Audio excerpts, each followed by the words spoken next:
这里有个幼年枣树，第二年，今年春桑经过修剪之后，现在已经长出满意的组织出来了。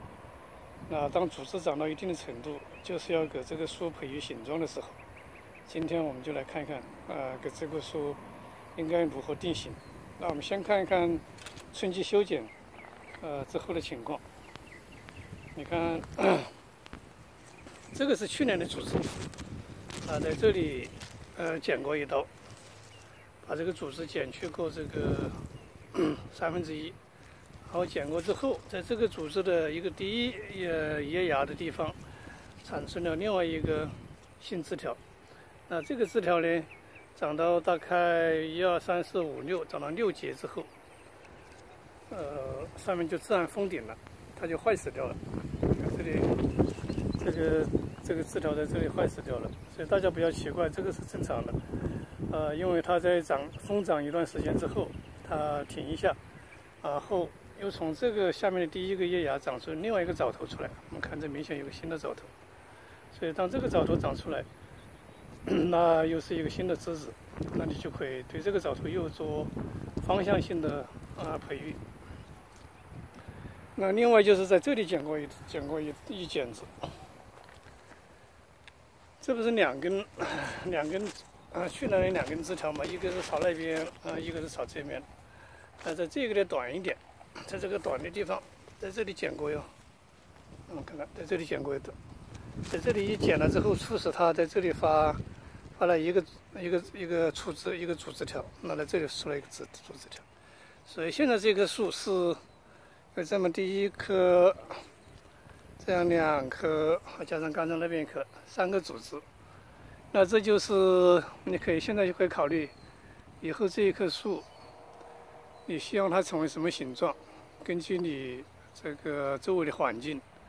那像我这里，首先就光这个树本身，这3个组织现在是比较密集，你需要把它拉开，你需要用绳子把这个枝条组织和组织之间拉开成一定的角度。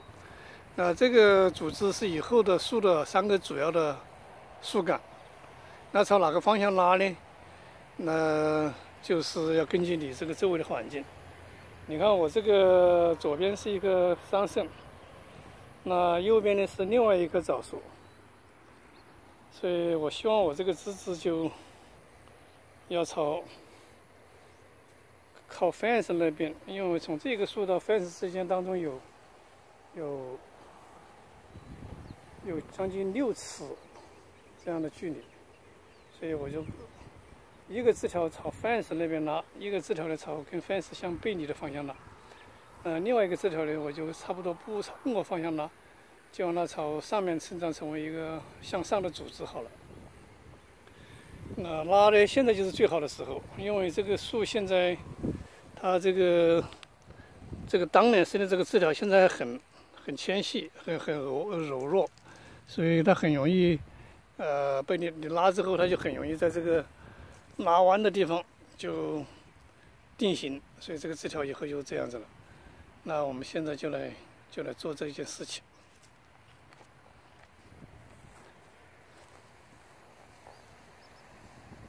然后我带的工具呢，就是当然有这种包装绳、包装袋、绳子，然后还带这种小树棍棍。小树棍棍是起什么作用？我待会给大家解释哈。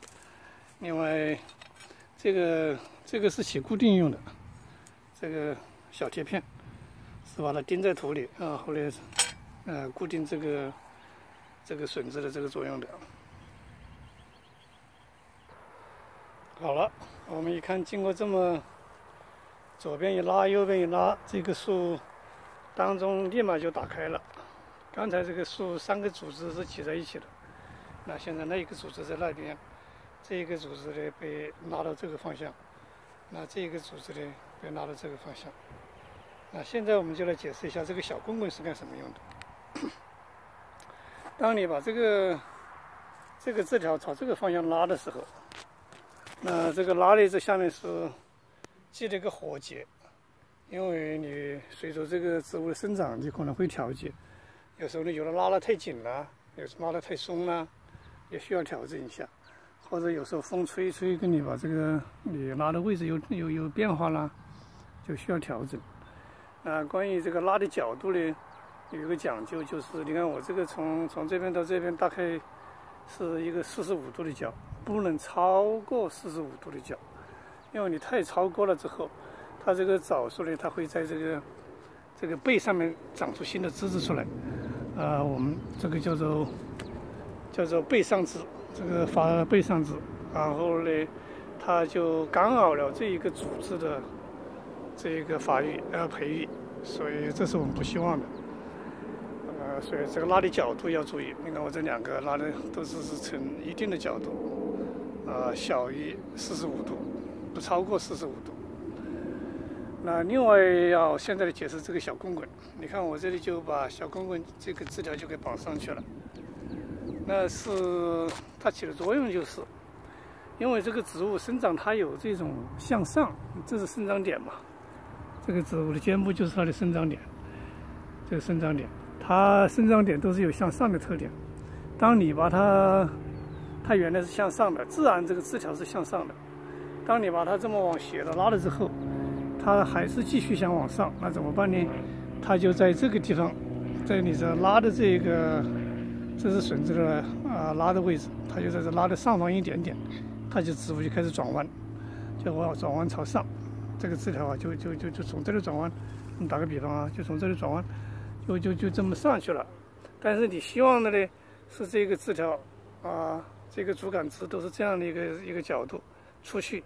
那到了尖部之后，到了梢部之后，它再往上，那整个这个树的树形就打开了。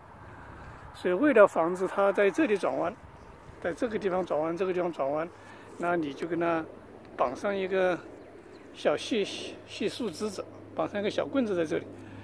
那从这里开始，这个是拉的位置哈，这是拉的位置。你从这里绑上了，它在这里它想往上转不上去，因为有个枝条，想往这里转不上去。你一直绑到这里，到了上面你再不再对它绑了的时候，它就会从这里开始转弯。所以说，你说从这里到这里，这就有很长的一个距离，就达到你所要求的这个组织的以后的长度。所以这绑这个小树枝是起这样的作用的。那绑这个小树枝，你看这个当中都是用这个包装绳子绑的是吧？一个这个绳子它一般不会超过1年，它都会自然会降解掉，所以它不会对这个枝条呢形成太大的束缚作用。那假如说这个植物生长很快，到后期当这里形成一道这种勒痕的话，这个线呢对它的生长，当这个枝条变粗，你这里用银镯是捆着的，在这里形成了一个痕迹的话，那这个时候你要给它松绑了，或者是要给它松开一点点。这也是要调整的，所以这个地方不要系得太紧，稍微系一下就好了。就是把这个棍棍能够绑上去，促使这个枝条不要在这里转弯，让它继续拉开角度，一直到你满意的这个位置为止。好了，这就是这一棵幼年枣树。第一年对它进行整形，今年春天给它做了剪枝，促使它长了几个组织。那现在组织长出来了，我们把它进行整形，从不同的角度把它拉开。另外的这里还保留着一个大组织，这个组织是让它继续上天了。一般来说，它这个在这里封顶之后，它下面可能会长出另外1到2个组织出来，或者是这里，或者这里。那它要是不长呢，你也可以把它人工剪掉，促使它在这里再长出组织出来。所以这样就有几盘果子。那下面是一盘，靠基部的是一盘树的组织。到了一定高度之后，你再让它长出一些主要的侧枝出来。那后面再看吧。假如说根据情况，我会继续及时的跟大家分享。好，今天就分享到这里，希望对枣树种植爱好者有点帮助。by the way，现在我们可以看到这个枣树也开花了啊，应该能够找到果子了，对，你看这里就已经有果子了，不知道看不看得见啊？对，这就是一个这个太，要太近了之后啊，这就是个小枣子。太近了之后反而聚不了焦了，我觉得是。看能不能聚上焦？好像还可以。被生叶片挡住了。对，这是已经长出一个小枣子出来了。那像这个上面这个开花的地方，它这个花大部分都会脱落。这样一个小枝条能够长3、4个枣子就不错了。你也不要求太高，太高了之后你这个枝条也受不了，太多的话。所以整个这个幼树今年能结20个、30个枣子，就够 enough 了。对幼树，它主要的目的不是结枣子。好了，今天分享就到这里。